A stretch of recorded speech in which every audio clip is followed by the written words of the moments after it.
Hi friends, Surya மாதிரி சீரியலை பற்றி தான் நம்ம இந்த வீடியோக்குள்ளே பார்க்க போகிறோம். வாங்க நம்ம வீடியோக்குள்ளே போகலாம்.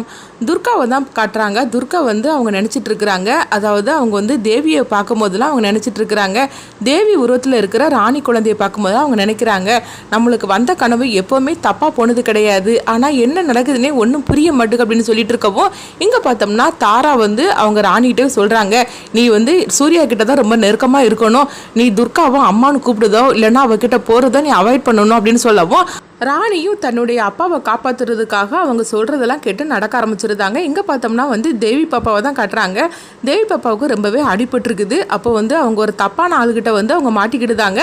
அடுத்து பார்த்தோம்னா அவர் சொல்கிறாரு, இங்கே பாரு, நான் எல்லாரையும் குழந்தையும் நான் எல்லார்ட்டையும் காசு கேட்கறதுக்காக நான் ஒவ்வொரு இடத்துக்கும் நான் அனுப்பிவிடுவேன், அந்த வேலையை தான் நீ பார்க்க போகிற அப்படிங்கவும், இது கிட்டதுமே தேவி குழந்தை அழ ஆரம்பிச்சிருந்தாங்க. ஐயோ என்னை விட்டுருங்க, நான் எனக்கு இப்போவுமே நான் துர்கா அம்மாவை பார்க்கணும் அப்படிங்கும்போது என்ன சொல்லிட்டு இருக்கிற, உன்னை 10,000 ரூபா கொடுத்து நான் விலைக்கு வாங்கியிருக்கிறேன், நான் சொல்கிறது மட்டும்தான் நீ செய்யணும், அது மீறி நீ ஏதாவது பண்ணணும்னு வச்சுக்கோங்க, அதுக்கப்புறம் என்ன நடக்கும்னு தெரியுமா அப்படின்னு சொல்லவும், இது கேட்டதுமே தேவி பாப்பா அழ ஆரம்பிச்சிருந்தாங்க. அப்போ கூட ஒரு லேடி இருக்கிறாங்க, அவங்க கொஞ்சம் நல்லவங்க மாதிரி தெரியுது. அப்போ அவங்க சொல்கிறாங்க தேவி பாப்பாட்ட, இங்கே பாருமா, அவர் சொல்கிறத கேட்டு நீ இருந்துட்டேன்னா அவர் எதுவும் செய்ய மாட்டார், இல்லைன்னா வச்சுக்கோங்க உன்னை போட்டு அவர் அடிப்பாருமா அப்படிங்கவும், இது கேட்டதுமே தேவி பாப்பா பயப்பட ஆரம்பிச்சிருந்தாங்க. ஐயோ என்னை எப்படியாவது எங்கள் வீட்டில் கொண்டு விட்டுருங்க அப்படிங்கும்போது, இவங்கிட்ட மாட்டினவங்க யார் வீட்டுக்கு போயிருக்கிறா, அங்கே பாத்தியா ஒன்றை மாதிரிக்கு எத்தனை குழந்தைங்களை இவன் கூட்டிகிட்டு வச்சிருக்கிறான்னு அப்படின்னு சொல்லவும், இதெல்லாம் பார்த்துட்டு தேவி பாப்பா பயப்பட ஆரம்பிச்சிருந்தாங்க. அடுத்தவங்க பார்த்தோம்னா இங்கே சூர்யா கிட்டேயே எப்போ பார்த்தாலும் அந்த ராணி பாப்பா இருக்கவும், அப்போ துர்கா சொல்கிறாங்க, உனக்கு நான் சாப்பாடு ஊட்டி விடுது அப்படிங்கும்போது நீ ஒன்று எனக்கு சாப்பாடு ஊட்ட வேண்டாம், எனக்கு சூர்யா தான் சாப்பாடு ஊட்டி விடணும் அப்படின்னு சொல்லவும், இதுக்கிட்டதுமே சூர்யா ரொம்பவே சந்தோஷப்பட ஆரம்பிச்சிருந்தாங்க. துர்கா சொல்கிறாங்க, என்னது எப்போவுமே நம்ம தானே சாப்பாடு ஊட்டி விடுவோம், இன்னைக்கு வேண்டான்னு சொல்கிறாள் அப்படிங்கவும், அப்போ பார்வதி ஹாசினி சொல்கிறாங்க, என்ன தேவி பாப்பா, நீ எப்போவுமே துர்காமா தானே எனக்கு சாப்பாடு ஊட்டி விடணும்னு சொல்லிட்டு இருப்ப, இப்போ என்னன்னா வேண்டான்னு சொல்லிட்டு இருக்கிற அப்படிங்கும்போது, அப்போ சூர்யா சொல்கிறாங்க, என் குழந்தை என் கையால் தான் சாப்பாடு சாப்பிடணும்னு சொல்லி ஆசைப்படுறா, இதெல்லாம் இதுக்கு இந்த மாதிரிலாம் பண்ணிட்டு இருக்கிறீங்க அப்படிங்கவும், இதை பார்த்துட்டு தாராவும் சங்கர் பாண்டி ரொம்பவே சந்தோஷப்பட ஆரம்பிச்சிருந்தாங்க. அடுத்து பார்த்தோம்னா சூர்யாவோட படுக்க போற அப்படின்னு தேவி சொல்லவும், அதாவது ராணி சொல்லவும், அப்போ ஹாசினி சொல்றாங்க, இல்ல வா, நான் இப்போவுமே நம்ம கூட என் கூட படுத்துக்க அப்படிங்கும்போது, அதெல்லாம் ஒன்றும் வேண்டாம், நான் சூர்யா கூட தான் படுப்பேன் அப்படின்னு சொல்லிட்டு போகவும், உடனே அவங்க ரூமுக்குள்ள போறாங்க. அப்போ துர்கா சொல்றாங்க, வாமா நம்ம 2 பேரும் படுத்துக்கலாம் அப்படிங்கும்போது, அதெல்லாம் ஒன்றும் வேண்டாம், நான் சூர்யா பக்கத்துல தான் படுப்பேன் அப்படின்னு சொல்லவும், நாங்கள் 2 பேரும் கட்டில படுத்துக்கிட்டோம், நீ போய் கீழே படு அப்படின்னு சொல்லவும், துர்காவும் சரின்னு சொல்லிட்டு அவங்க போய் கீழே படுக்கிறாங்க. அப்போ திடீர்னு அவங்க எந்திக்கிறாங்க.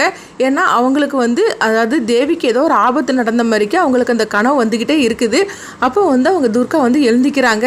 என்னதுக்கு நம்மளுக்கு இந்த மாதிரிக்கு ஒரு கனவு வந்துக்கிட்டே இருக்குது அடிக்கடி, தேவி பாப்பாவுக்கு ஏதோ ஆபத்து வர மாதிரிக்கு வருது, ஆனால் தேவி நம்ம பக்கத்தில் தானே இருந்துட்டு இருக்கிறா, என்ன நடக்குன்னு தெரியலன்னு சொல்லிட்டு ரொம்பவே குழப்பத்தோடு இருந்துட்டு இருக்கிறாங்க. அடுத்த நாள் ஆனதுமே அவங்க ஸ்டேஷனுக்கு வந்துருந்தாங்க துர்கா. ஆனாலும் அவங்க எப்பவும் போல குழப்பத்தோடு இருந்துட்டு இருக்கும்போது ஒரு 3 பேரை பிடிச்சிட்டு வராங்க போலீஸ்காரங்க. அப்போ இவங்க யார் அப்படின்னு சொல்லிக்கிட்டு துர்கா கேட்கும்போது, மேடம் இவங்களை பார்த்தாலே சந்தேகமாக இருந்தது, அதனால தான் பிடிச்சிட்டு வந்தேன் அப்படின்னு சொல்லும் போது, அந்த 3 பேர் யாருன்னு சொல்லி பார்த்தோம்னா தேவி பாப்பாவை அழைச்சிட்டு போய் ஒருத்தங்கிட்ட கொண்டு கொடுத்தாங்களா, அந்த 3 பேர் தான் அவங்களா இருக்கிறாங்க. அடுத்து போலீஸ்காரங்க அவங்க பாக்கெட்டெல்லாம் செக் பண்ணவும், அப்போ ஒரு செயின் கிடைக்குது. இந்த செயின் யாருக்குள்ளதுடா அப்படின்னு சொல்லும் போது, இது எங்கள் வீட்டில் உள்ள என் குழந்தையோட செயின் அப்படிங்கிறாங்க, உன் முகத்தை பார்த்தாலே தெரியுது இதை நீ யாருக்கிட்டே எடுத்துகிட்டு வந்திருக்குன்னு, உண்மை சொல்லடா அப்படின்னு சொல்லிட்டு அடிச்சிட்டு இருக்கவும், அப்போ அங்கே பார்த்தோம்னா துர்கா வராங்க. என்னாச்சு அப்படின்னு கேட்கும்போது, மேடம் இங்கே பாருங்க, இந்த செயின் இவன் பாக்கெட்டில் இருந்து அப்படின்னு சொல்லவும், உடனே பார்த்தோம்னா அவங்க துர்கா அந்த செயினை வாங்கி பார்க்குறாங்க. பார்த்ததுமே அவங்க அதிர்ச்சி அடைகிறாங்க. ஏன்னா அது தேவி பாப்பாவோட செயினாக இருக்குது. தேவி பாப்பாவை அவங்க தூக்கிட்டு போகும்போது தேவி கழுத்தில் கிடக்கிற அந்த செயினை அவங்க எடுத்துருந்தாங்க போலுக்கு. இது பார்த்தோம்னா துர்கா செயினை பார்த்ததுமே அவங்க அதிர்ச்சி அடைகிறாங்க. இது தேவிக்குள்ள செயினாச்சே, இது இப்படி இவனுங்கிட்ட கிடைச்சிது அப்படின்னு சொல்லிக்கிட்டு, டேய் ஒழுங்கு மரியாதை சொல்லுங்கடா, அந்த செயின் யாருக்குள்ளதுன்னு சொல்லுங்கடா அப்படிங்கும்போது, மேடம் இது எங்கள் வீட்டு இல்லை என் குழந்தையோட செயின் அப்படிங்கிறாங்க, உண்மையை சொல்லு, இந்த செயின் உன் குழந்தையுள்ளது இல்லைன்னு எனக்கு நல்லாவே தெரியும், உண்மையை சொல்லு அப்படின்னு சொல்லிக்கிட்டு துர்கா அவங்க ஸ்டைலில் போட்டு விசாரிக்கிறாங்க. அப்போ அவங்க உண்மையை சொல்லியிருந்தாங்க, மேடம் ஆமாம் இது ஒரு குழந்தையோட செயின் தான், அந்த குழந்தைய நாங்கள் ஒருத்தக்கிட்ட கொடுத்துட்டோம், அந்த குழந்தைக்கு கழுத்தில் தான் அந்த செயின் கிடந்தது, அதை தான் நாங்கள் எடுத்துட்டோம் அப்படிங்கவும், இது கேட்டதுமே அவங்க துர்காவுக்கு தூக்கி வாரி போட்டுருது. என்ன சொல்லிட்டு இருக்கிறீங்க, அந்த குழந்தை எங்கே தூக்குனீங்க அப்படின்னு சொல்லவும், அப்போ துர்கா அதாவது தேவி இந்த இடத்துல தான் இருக்கிறான்னு சொல்லிட்டு அவங்களுக்கு கனவுல வந்ததில்ல, அந்த இடத்துல போய் அவங்க தேடினாங்களா அந்த இடத்துல தான் அந்த குழந்தைய நாங்கள் தூக்கிட்டு வந்தோம் அப்படின்னு சொல்லவும் இது கேட்டதுமே துர்கா வந்து ஒன்றுமே புரியாமல் முழிச்சிட்டு இருக்கிறாங்க. தேவி குழந்தைய வந்து அவங்க அங்கே தான் தூக்குனாங்கன்னா அப்போ நம்ம வீட்டில் இருக்கிற தேவி யார் அப்படின்னு சொல்லிக்கிட்டு துர்கா அதிர்ச்சி அடைகிறாங்க. அடுத்து பார்த்தோம்னா துர்கா வந்து அவங்ககிட்ட கேட்குறாங்க, குழந்தைய கொண்டு நீங்கள் எங்கே கடா கொண்டு கொடுத்தீங்க அப்படின்னு சொல்லும் போது அவங்க வந்து உண்மையை சொல்லிடுறாங்க. உடனே பார்த்தோம்னா துர்கா வந்து குழந்தைய தேடி அந்த இடத்துக்கு வராங்க. அங்கே பார்க்கும்போது யாருமே இல்லாமல் இருக்குது. ஏன்னா எல்லா குழந்தைங்களும் வந்து அவங்க ஒவ்வொரு இடத்துல கொண்டு அவங்க அனுப்பி விட்டுருக்குறாங்க போலுக்கு பணத்துக்காக. அதனால எல்லாருமே வந்து காசு கேட்டு ஒவ்வொருத்தையும் வந்து அதாவது ஒவ்வொரு இடத்துல வந்து அவங்க கேட்டுட்டு இருக்கிறாங்க. இதனால வந்து துர்காவுக்கு இப்போ என்ன பண்ணுறதுன்னு தெரியல. எப்படியாவது நம்ம தேவி பாப்பாவை காப்பாற்றி ஆகணும். அப்போ வீட்டில் இருக்கிற தேவி வந்து யாருன்னு தெரியலன்னு சொல்லிக்கிட்டு துர்கா ரொம்பவே குழப்பமடைகிறாங்க. என்னமோ ஒன்று நடந்திருக்கு அப்படின்னு சொல்லிக்கிட்டு நேராக பார்த்தோம்னா துர்கா வந்து அவங்க வீட்டுக்கு வராங்க. வீட்டுக்கு வந்ததுமா எப்பவுமே வழக்கம் போல வந்து தேவி வந்து உட்காந்துருக்கவும் அப்போ துர்கா ஒன்றுனையா நினைக்கிறாங்க. ஏன்னா அவங்க வந்ததுக்கு அப்புறமா 2 நாளாட்டு அவங்க சூர்யா கிட்ட தான் ரொம்பவே வந்து அதாவது பாசமாக இருக்கிறாங்க. நம்ம கிட்ட வந்து அவள் பாசமாகவே இல்லை. அவளுடைய நடவடிக்கை எல்லாமே வந்து வித்தியாசமாக இருந்துகிட்டு இருந்தது.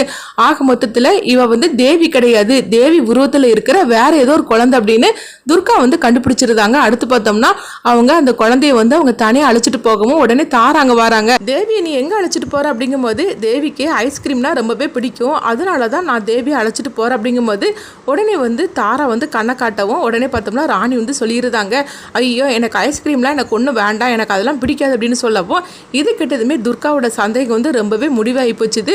ஆக மொத்தத்தில் எங்கள் வீட்டில் இருக்கிறது தேவி பாப்பாவே கிடையாது அப்படின்னு சொல்லிக்கிட்டு துர்கா கண்டுபிடிச்சிருந்தாங்க. அப்போ தேவி உருவத்தில் இருக்கிற வேற ஏதோ ஒரு குழந்தைய தான் தாரா வந்து இங்கே கூட்டிகிட்டு வந்திருக்கிறாங்க. அதனால தான் நம்மகிட்ட வழக்கம் போல இல்லாமல் தேவி வந்து நம்மளை அவாய்ட் பண்ணுறா அப்படின்னு சொல்லிட்டு உண்மையை கண்டுபிடிச்சிருந்தாங்க. எப்படியாவது தேவியை நம்ம காப்பாற்றணும் அப்படின்னு சொல்லிட்டு துர்கா பார்த்தோம்னா அந்த ஆட்களை சொன்ன இடத்துக்கு திரும்பவும் போகிறாங்க.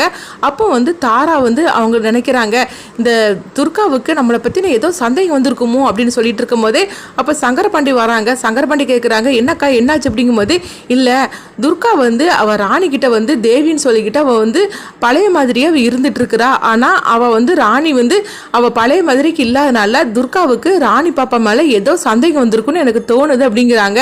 என்னக்கா நீ சொல்லிட்டு இருக்கிற, அப்படியே அச்சு அசலாக வந்து ராணி தேவி மாதிரிக்கே இருக்கும்போது துர்காவால் சந்தேகம்லாம் படவே முடியாது, அவள் வேற ஏதாவது நினச்சிருப்பா அப்படிங்கும் போது இல்லை இல்லை எனக்கு என்னமோ டவுட்டாக இருக்குது அப்படின்னு சொல்லிட்டு இருக்கிறாங்க. அப்போ சங்கரபாண்டி சொல்கிறாங்க, எப்படிக்கா டவுட்டு வரும், அதான் அந்த ராணி வந்து அப்படியே அச்சு அசலாக தேவி மாதிரிக்கே இருக்கிறா, அது மட்டும் இல்லாமல் தேவி மாதிரிக்கு தானே நடிச்சிட்டு இருக்கிறா, அதனால சந்தேகம்லாம் வராது அப்படிங்கிறாங்க. இங்கே பார்த்தோம்னா துர்கா வந்து தேவியை வந்து தேட ஆரம்பிச்சிருந்தாங்க. துர்கா வந்து தேவி பாப்பாவை தேடி கண்டுபிடிச்சு அழைச்சிட்டு வந்துருவாங்களா. அடுத்ததான் அந்த கதை என்ன மாதிரி கொண்டுட்டு போகிறாங்கன்னு சொல்லிட்டு நம்மளும் வெயிட் பண்ணி பார்க்கலாம்.